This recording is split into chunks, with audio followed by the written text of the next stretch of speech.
Boa noite. O culto nunca passou tão rápido.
Bem, é um prazer, uma grande alegria poder compartilhar com os irmãos aquilo que a gente tem aprendido, aquilo que a gente tem estudado acerca da palavra de Deus.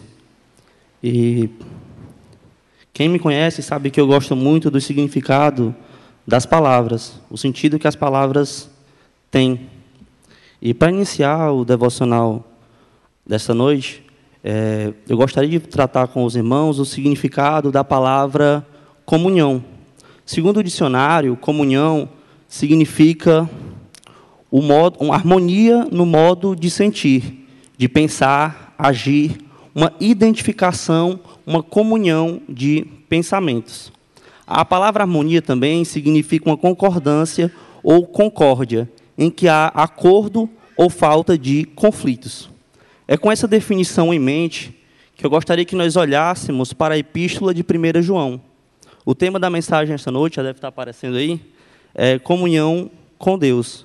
Vamos abrir nossas Bíblias em 1 João, capítulo 1, verso 5, até o capítulo 2, 6.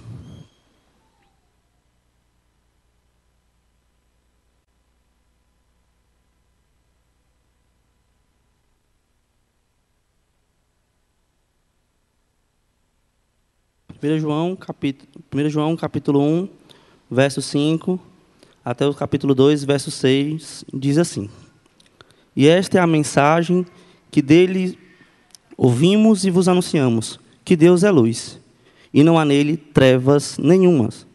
Se dissermos que temos comunhão com ele e andarmos em trevas, mentimos e não praticamos a verdade. Mas se andarmos na luz, como ele na luz está, temos comunhão uns com os outros, e o sangue de Jesus Cristo, seu Filho, nos purifica de todo o pecado. Se dissermos que não temos pecado, enganamo-nos a nós mesmos, e não há verdade em nós. Se confessarmos os nossos pecados, ele é fiel e justo para nos perdoar os pecados e nos purificar de toda injustiça. Se dissermos que não pecamos, fazemos-lo mentiroso, e a sua palavra não está em nós. Meus filhinhos, estas coisas vos escrevo, para que não pequeis. E se alguém pecar, temos um advogado para com o Pai, Jesus Cristo, o justo. Ele é a propiciação pelos nossos pecados, e não somente pelos nossos, mas também pelos de todo o mundo. Nisto sabemos que o conhecemos, se guardarmos os seus mandamentos. Aquele que diz eu o conheço e não guarda os seus mandamentos é mentiroso, e nele não está a verdade. Mas qualquer que guarda a sua palavra, o amor de Deus está nele e verdadeiramente aperfeiçoado.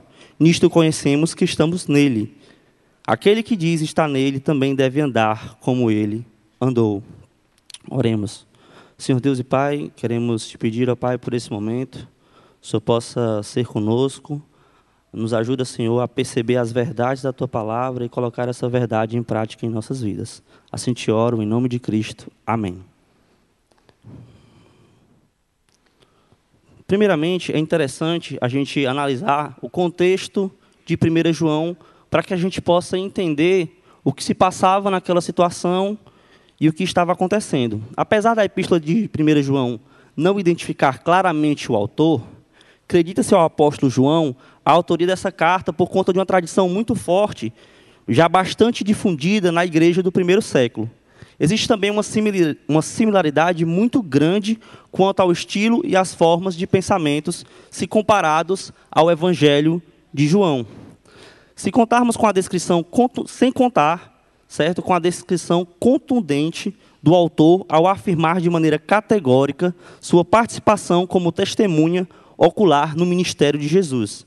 Já nos quatro primeiros versículos da epístola, nós conseguimos identificar isso. Quanto à data, acredita-se que a epístola tenha sido escrita por volta de 90 ou 95 depois de Cristo.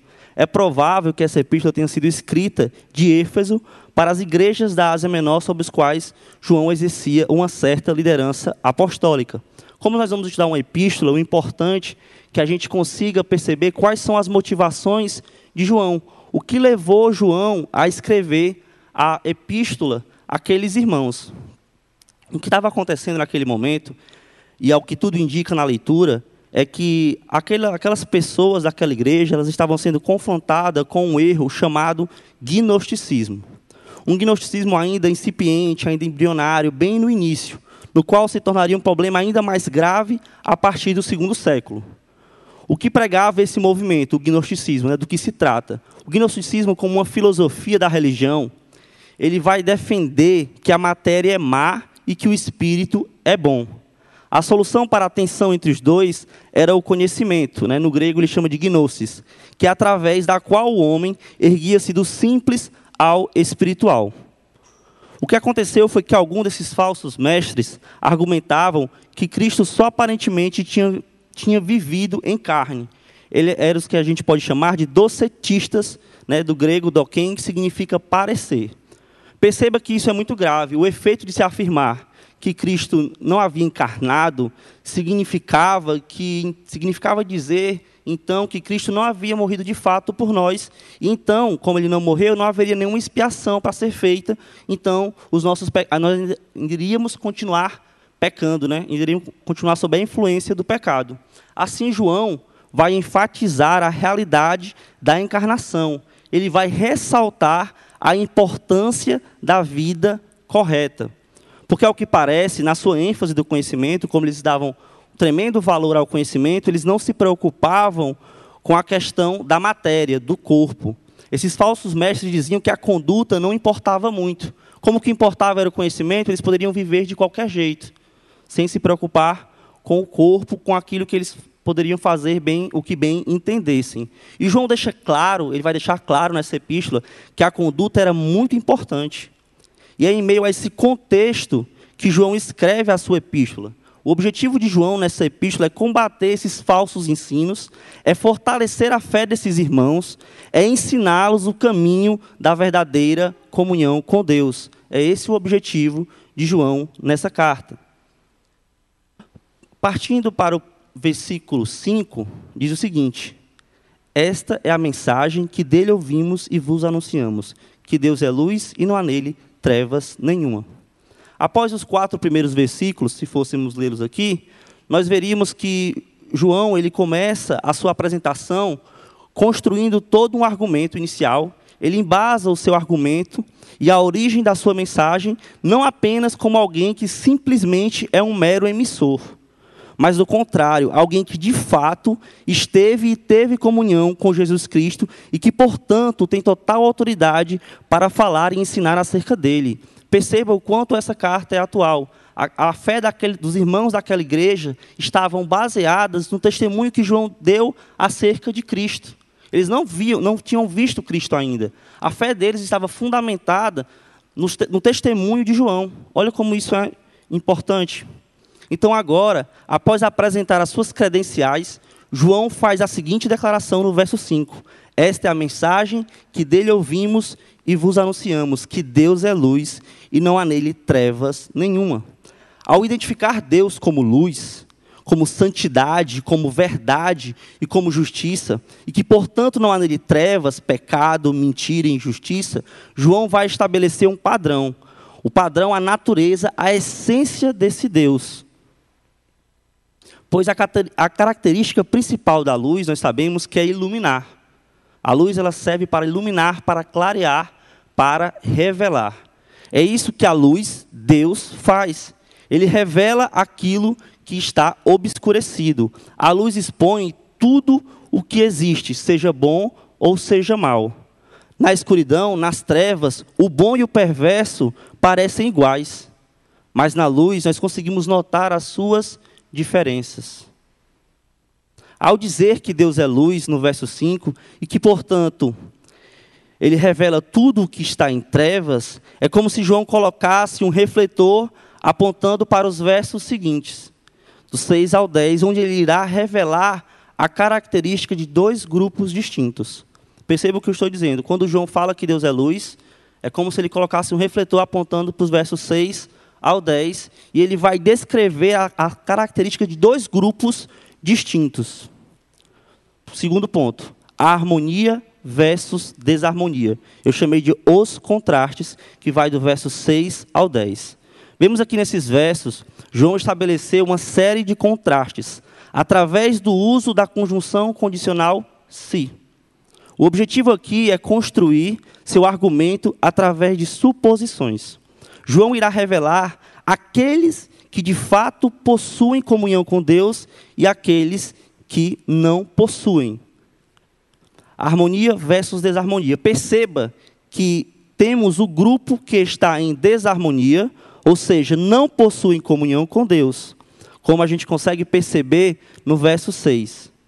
Se dissermos que temos comunhão com Ele e andarmos em trevas, mentimos e não praticamos a verdade. O que acontece aqui? Se nós observarmos, essas pessoas que pertencem ao primeiro grupo, elas dizem ter comunhão com Ele, mas de fato não têm, pois andam em trevas. Mentem e não praticam a verdade. O que João está argumentando aqui no verso 6 é que essas pessoas, elas afirmam ter comunhão com Deus, mas andam ou continuam andando em trevas. Andar vai se referir à conduta de vida. Então, visto que Deus é luz, essa pessoa então está mentindo. Porque o que acontece? Se dissermos que temos comunhão com Ele e andarmos em trevas, mentimos e não praticamos a verdade. João está fazendo um contraste com aquilo que é a essência da natureza de Deus. A pessoa diz, mas na verdade ela não anda, ela mente e não pratica a verdade. Você pode até mentir para os outros, se dizer ser uma pessoa que não é, se proteger atrás de um sistema religioso. Mas diante da luz, diante da verdade de Deus, as máscaras caem. É revelado quem você é diante dessa luz, diante dessa santidade, dessa verdade e dessa justiça. João vai deixar claro aqui que só palavras não vão produzir comunhão com Deus, pois a verdade não é o que você diz, e sim o que você faz. A verdade não é o que você diz, mas o que você faz. Versículo 7. Perceba agora o contraste positivo no verso 7. Mas se andarmos na luz, como Ele na luz está, temos comunhão uns com os outros, e o sangue de Jesus Cristo, seu Filho, nos purifica de todo o pecado. No verso 7, perceba que a condição contrária não é iniciada como dizer, com falar, mas em andar. Andar, como já foi dito, vai indicar o modo de vida, a sua conduta, a nossa conduta. João está dizendo aqui que o andar do crente deve ser progressivo. O crente deve andar na luz, ele deve viver de forma reta, de forma santa, porque ele está na luz. Se andarmos na luz como ele na luz está. Perceba o padrão que é imposto a nós. O padrão do crente deve ser Deus. O crente deve andar com os olhos firmados em Deus. O nosso padrão é o padrão de Deus. Se estamos em harmonia com Deus, o nosso viver deve ser moldado para estar de acordo com a vontade dele, com as suas características, pois, como eu disse, ele é luz. Perceba que João, ainda no verso 7, fala que esse andar produz uma purificação. Purificados aí, perceba que João, em momento algum, vai defender que os crentes atinjam a perfeita impecabilidade. Purificado aqui transmite a ideia de uma purificação que ocorre dia após dia. Essa purificação diária vem da morte expiatória de Cristo, que nós vamos detalhar um pouco mais à frente. Verso 8, a desarmonia, não ter pecado. Eu coloco aí como o auto-engano. Enganamos a nós mesmos. Diz o seguinte: se dissermos que não temos pecado, enganamos-nos a nós mesmos e não há verdade em nós. João irá tratar agora acerca da segunda característica daqueles que não possuem comunhão com Deus. Perceba agora que essa negação acerca do pecado refere-se à sua natureza. Essas pessoas diziam não ter pecado. Fazendo isso, elas se enganavam. É o que nós podemos chamar de auto-engano. E esse auto-engano produzia ainda mais desconformidade com a verdade que foi revelada. Ela desviava essas pessoas ainda mais do caminho correto. A pessoa começa primeiramente querendo criar, como eu falei, um sistema religioso, querendo enganar os outros, mas na verdade não engana. E quando na verdade a consequência disso é que ela começa a se enganar. Ela começa a rejeitar essa verdade e acaba se desviando ainda mais dessa verdade que é o caminho correto. Verso 9. No verso 9, vai falar o seguinte: se confessarmos os nossos pecados, Ele é fiel e justo para nos perdoar os pecados e nos purificar de toda a injustiça. Perceba agora que o contraponto no verso 9, ele vai tratar daqueles que possuem comunhão com Deus. A característica de possuir comunhão com Deus é confessar os nossos pecados. Uma vez revelado pela luz, Deus revela a nossa verdadeira condição, e aquele que está em desconformidade com o padrão de Deus deve reconhecer os seus erros, deve abandonar as suas práticas erradas, crendo na fidelidade e justiça de Deus para lhe purificar de toda injustiça. O confessar os pecados vai gerar em nós um reconhecimento e ao então poder andar dignamente com Deus agora, porque nós confessamos os nossos pecados e nós somos purificados. Você deve lembrar que logo no começo da mensagem, eu disse que uma das provas para se acreditar a autoria de 1 João ao apóstolo João seria as ideias semelhantes encontradas no Evangelho de João. Agora perceba o porquê que essas pessoas andam em trevas e rejeitam a luz. Vamos abrir nossas Bíblias em João, capítulo 3, versos 20 a 21. Nessa passagem, João vai revelar por que essas pessoas não andam na luz, por que elas rejeitam a luz.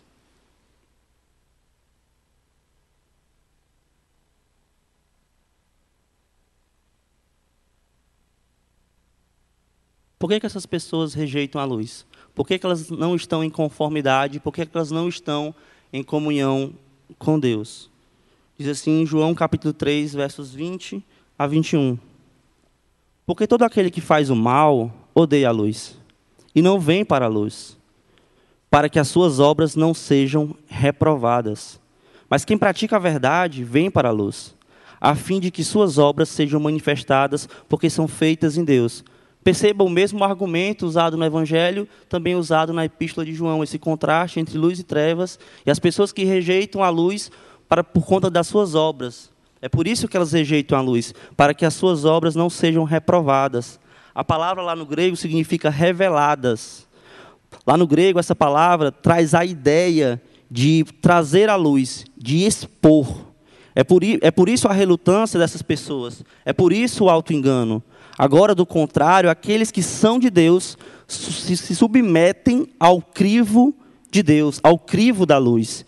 E, portanto, são purificados, pois sabem que, assim como Davi, podem dizer, como vemos no Salmos 51, versos 2 a 4.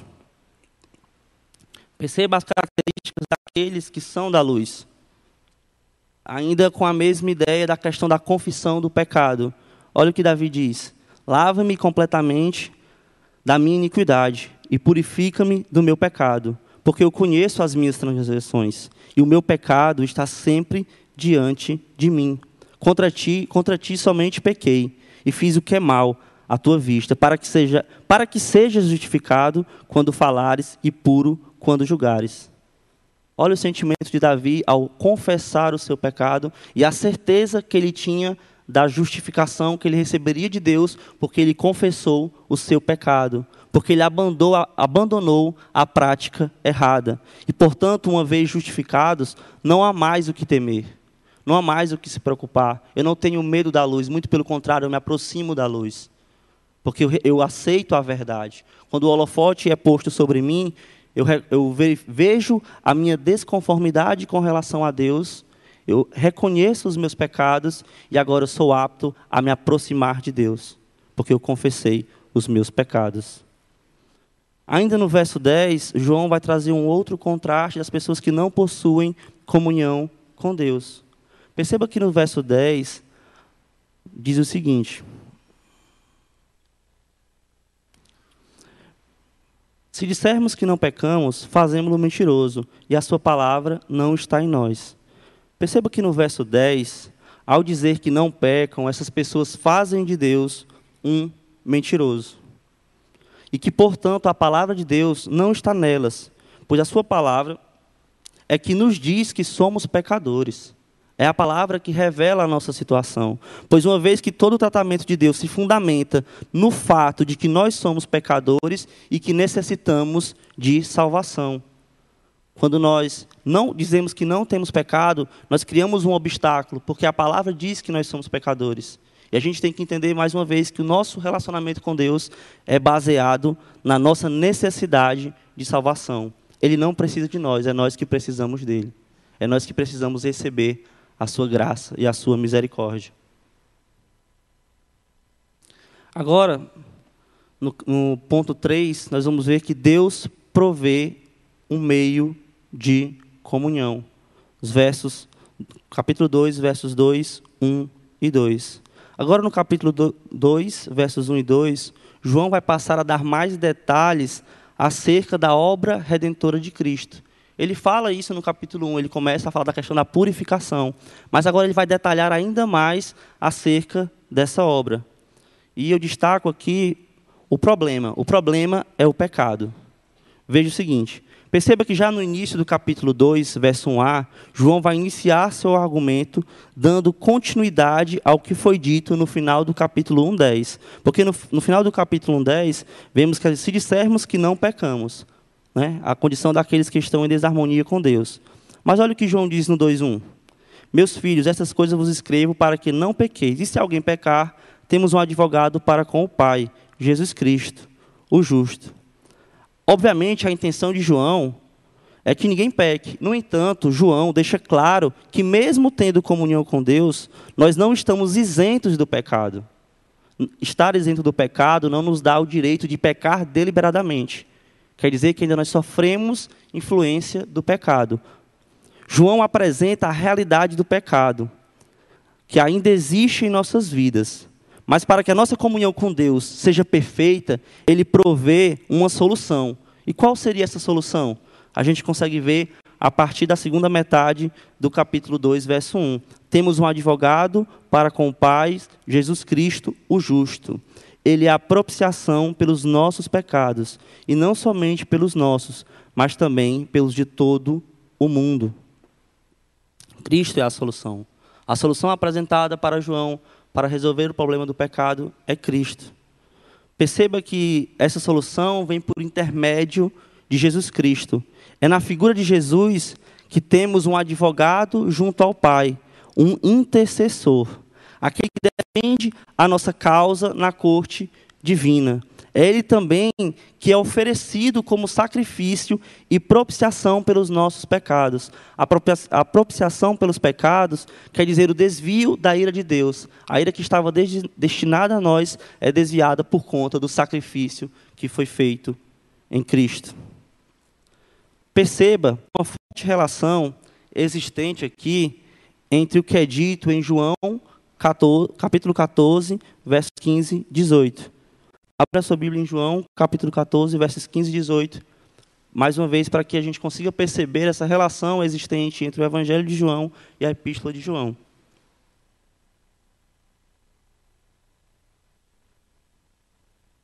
Vou ler do verso 15 ao 18. Diz o seguinte: Se me amais, guardai os meus mandamentos. E eu rogarei ao Pai, e ele vos dará outro Consolador, para que fique convosco para sempre. O Espírito da verdade, que o mundo não pôde receber, porque não o vê nem o conhece. Mas o conheceis, porque habita convosco e estará em vós. O que eu destaco aqui, primeiramente, é um trecho dos versos 16, que trata do outro Consolador. Nós já aprendemos com o pastor que o termo aí é alós paracletos. Alós significa outro. Tem um alós e tem um heterós. Esse outro Consolador que ele fala é um outro igual. O que me chama a atenção aqui, nesse termo, como nós já aprendemos, é que é um outro igual que Jesus está tratando. E João vai falar novamente sobre esse Consolador. Advogado, isso também significa paracletos. Então, o que João está querendo dizer? Eu entendo aqui que é uma dupla garantia de que Deus nos dá. Que nós temos um Consolador tanto no céu como dentro do nosso coração. O Espírito Santo. Ele foi e falou que nós não ficaríamos órfãos. Que ele iria preparar lugar e que ele enviaria o Consolador. Então nós temos um Consolador aqui, um amigo, um ajudador, e temos também um no céu, intercedendo por nós. O que eu quero dizer, como eu falei, é que existe um Consolador dentro do nosso coração. Ele é por nós, tanto em nossa defesa, no céu, quando caímos, quanto em nosso auxílio, para levantarmos. Ele ajuda tanto na nossa queda, nos defendendo, como nos auxiliando, nos ajudando a levantar. Eu penso da seguinte maneira, eu imaginei uma conversa. É ele quem diz assim: filho, não vá por aqui não, não vá por aqui. Se você for por aí, você vai se dar mal. Aí, mesmo assim, a gente insiste, comete um erro. Aí ele olha para a gente e diz: fez besteira, né? Vamos resolver isso? Vem cá. Vamos corrigir esse problema? Quando isso acontece? Quando nós confessamos o nosso pecado. O Consolador acusa o nosso coração, mas lá em cima Deus já nos tem defendido, através de Jesus Cristo. Ele diz: vamos corrigir, né? Eu estou com você. Ponto 4. A comunhão requer obediência. Capítulo 2, versos 3 a 6. Finalizando esse bloco, que vai dos versos 3 a 6, João revela aqui a principal característica daqueles que têm comunhão com Deus. A prova cabal de que estamos alinhados com o Pai, essa evidência é dada pela obediência. Quando nós, de fato, conhecemos a Deus, esse conhecimento gera em nós uma verdadeira obediência. E assim podemos dizer que temos comunhão com Ele, porque o conhecemos de verdade. Ainda no verso 15, perceba que ele diz aqui: se me amais, guardais os meus mandamentos. Lá em João, capítulo 14, verso 15. A obediência vai ser uma prova de amor. Mas, voltando para 1 João, verso 4, do capítulo 2, verso 4, vamos ver o que ele diz aqui.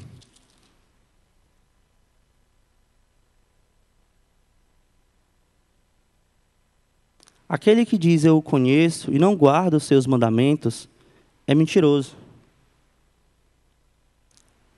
É mentiroso e nele não está a verdade. Mas aquele que guarda a sua palavra, o amor de Deus está nele e é verdadeiramente aperfeiçoado. Nisto conhecemos que estamos neles. Aquele que diz está nele também deve andar como ele andou. Perceba que no verso 4, João ainda trata de mais um contraste. Pois aquele que diz conhecer, mas não o obedece, portanto é o quê? Mentiroso. E não há verdade nele, ou seja, não tem comunhão alguma com Deus. Note que nos versos 5, mas qualquer que guarda a sua palavra, o amor de Deus está nele verdadeiramente aperfeiçoado. Nisto conhecemos que estamos nele. Note que nos versos 5, aquele que guarda, ou seja, aquele que obedece a sua palavra, o amor de Deus está nele e é verdadeiramente aperfeiçoado, pois o amor tem prazer em fazer a vontade de Deus.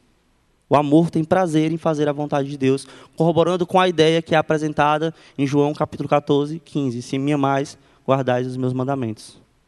E no verso 6, ele vai evidenciar que aquele que diz estar nele deve andar como ele andou, como nós estamos aprendendo em Colossenses, capítulo 2, verso 6.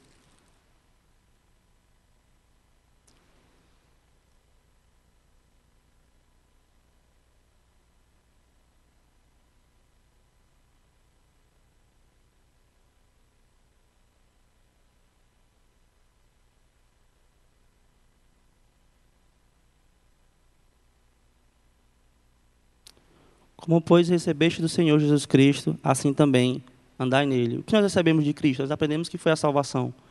E agora, ao receber essa salvação, o que devemos fazer? Andar nele. Referindo-se à nossa conduta, à maneira como nós vivemos. O modo de viver, como falei, é importante. Ele é relevante. Ele vai revelar aquilo que de fato existe dentro do nosso coração. A maneira como andamos, a maneira como nos portamos, identifica quem nós somos. Como eu disse no começo, não é o que você fala, mas o que você faz. A luz revela isso. João, ao tratar da comunhão, perceba que o relacionamento com Deus, ele é pessoal. Ele é pessoal e progressivo. Ao nos relacionarmos com esse Deus Santo, nós percebemos a realidade que existe nesse Deus, a sua verdade, a sua justiça, a sua santidade, como eu falei. E nós, ao percebermos as incongruências que existem em nós, em vermos as nossas deformidades, nós buscamos nos alinhar com esse Deus, através da confissão dos nossos pecados. O contraste que João vai tratar, como eu falei, para fechar essa ideia, é aquelas pessoas que resistem a andar na luz. Porque dentro delas só existe trevas.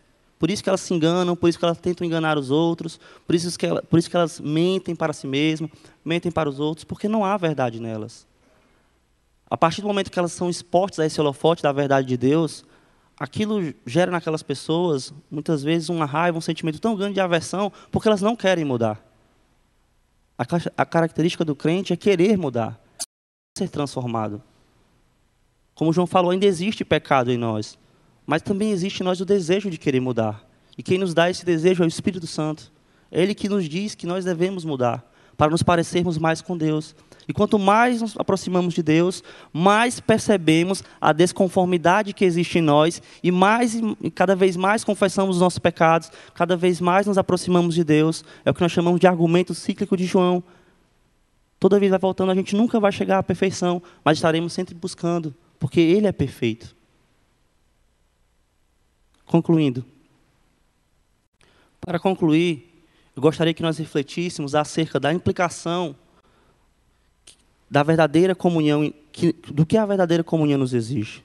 Perceba que estar em total conformidade com Deus nos leva a obedecê-lo, mas não por medo. Eu estava pesquisando para a questão da pós-modernidade, da questão do humanismo, para entender como esses outros grupos enxergam a questão do pecado. E é interessante, eu encontrei um blog lá de um cara, que ele é ateu, e ele argumentando o porquê que ele não concorda com esse sistema religioso. O que acontece é que a maioria dessas pessoas, elas negam a existência de Deus. Afirmam que a religião é algo que serve para escravizar o homem, pois ela lhe impõe limitações através do medo. Seja o medo do desconhecido, o medo da morte, o medo do inferno, e etc. Mas essa ideia do medo não é novidade. É para esse tipo de pensamento que João expõe a seguinte verdade. Perceba que as pessoas expõem o medo. Fala que nós estamos dentro da igreja por conta do medo. A igreja limita, a igreja prende, a igreja escraviza, e é o medo do inferno, como eu falei, é o medo da morte, é o medo do desconhecido. Então, deixamos nos ser subjugados pela igreja por conta do medo. Mas, como eu falei, isso não é novidade. Perceba o que João diz em 1 João, capítulo 4, 17 e 19. Qual é a resposta de João para esse tipo de atitude?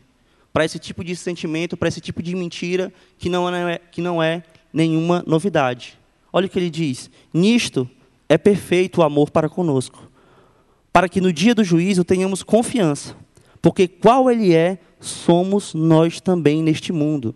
Porque qual Ele é, somos nós também, porque nós temos comunhão com Ele. No amor não há temor, em algumas versões diz medo. Antes, o perfeito amor lança fora o temor, lança fora o medo, porque o temor tem consigo a pena. E o que teme não é perfeito em amor. Nós amamos a Ele porque Ele nos amou primeiro. E essa é a resposta de João. Não deve haver medo em nossos corações, pois o motivo de nossa obediência não está baseado no medo do desconhecido, no medo da morte, no medo do inferno, mas sim no amor. Amor esse que, como nós vimos, surgiu primeiramente nele, em Deus. Amor esse que nasceu mesmo antes da fundação do mundo, que atravessou as barreiras do tempo, da eternidade, que chega até nós na figura do seu Filho, Jesus Cristo.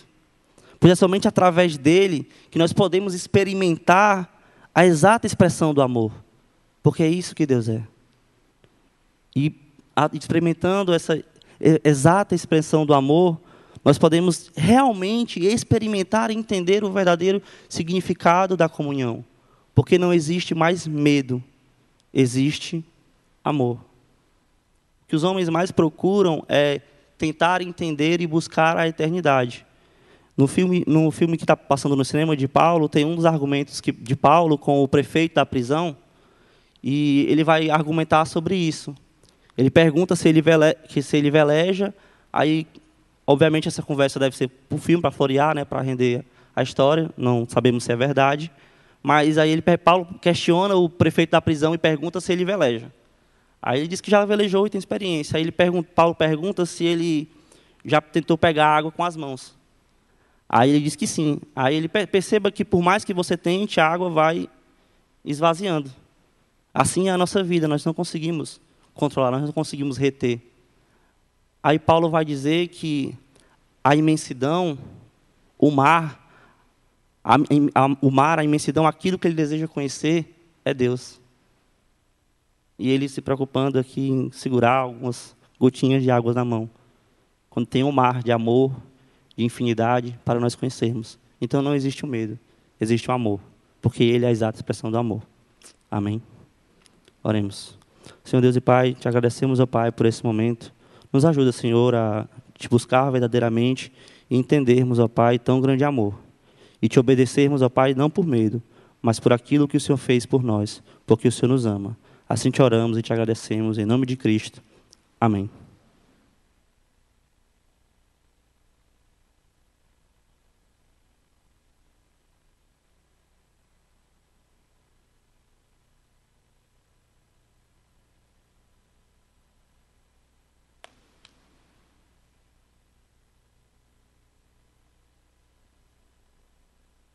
Chama o nosso grupo de louvor. Vamos cantar aquela música, né? Rendido. Eu gostei tanto daquela música.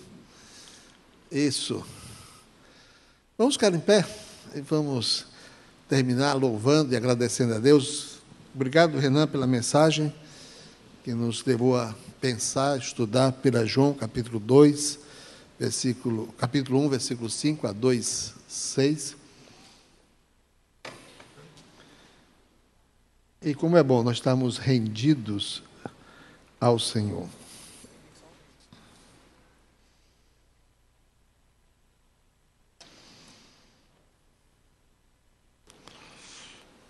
Viu, nosso irmão do grupo de louvor, eles ficam aqui na igreja. Ficam aqui assistindo o culto. Foi? Amém.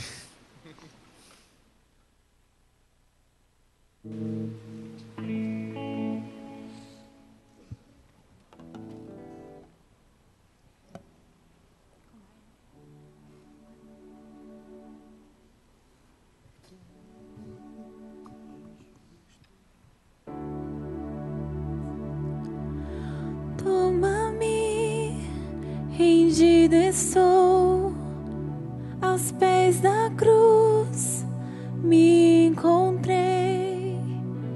O que tenho te entrego, ó Deus.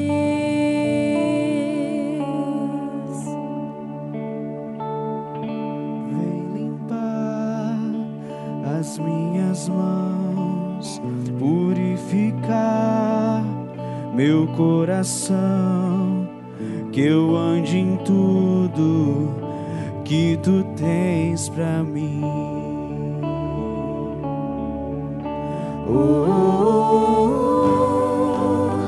Eis-me aqui, rendido estou.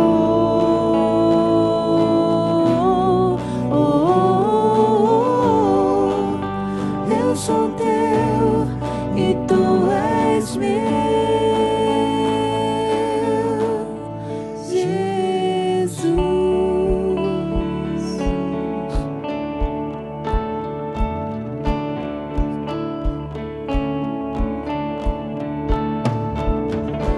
Meus momentos e os dias meus, Meu respirar e o meu viver, que sejam todos pra ti, ó Deus.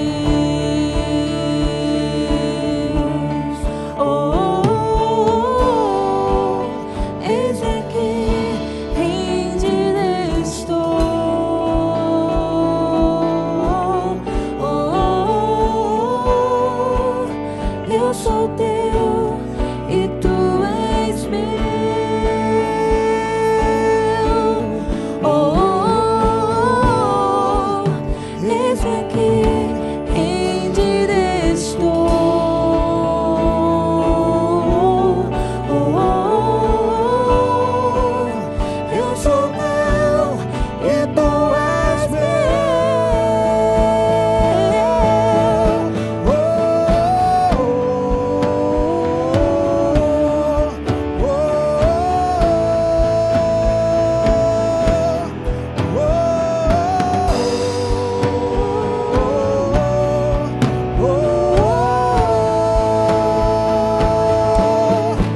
Minha vida dou a ti, Senhor, rendida a ti estou, e pra sempre cantarei. Faz em mim o teu querer. Minha vida dou a ti, Senhor, rendida a ti estou, e pra sempre cantarei. Faz em mim o teu querer.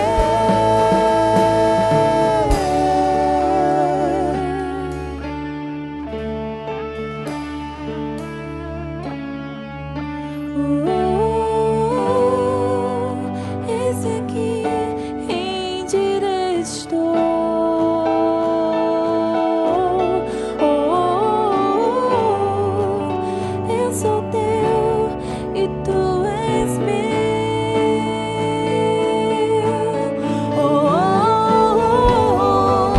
eis aqui, rendida estou. Oh, eu sou teu e tu és meu. Minha vida dou a ti, Senhor, rendida a ti estou, e pra sempre cantarei. Faz em mim o teu querer. Minha vida dou a ti, Senhor, rendida a ti estou, e pra sempre cantarei. Faz em mim o teu querer.